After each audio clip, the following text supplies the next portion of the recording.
প্রিয় দর্শক, সবাই কেমন আছেন? আশা করি ভালো আছেন। আজকে আসলাম যে কলারোয়া যে মঠবাড়িয়া নাম শুনেছেন হয়তো অনেকে। এটা হলো সেই মঠবাড়িয়া।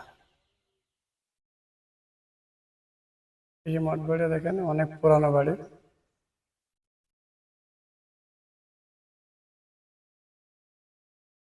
যাক, বাড়িটা অনেক পুরানো, দেখছেন।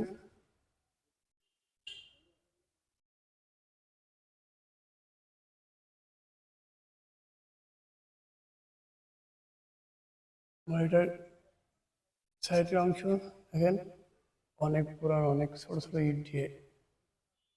আচ্ছা,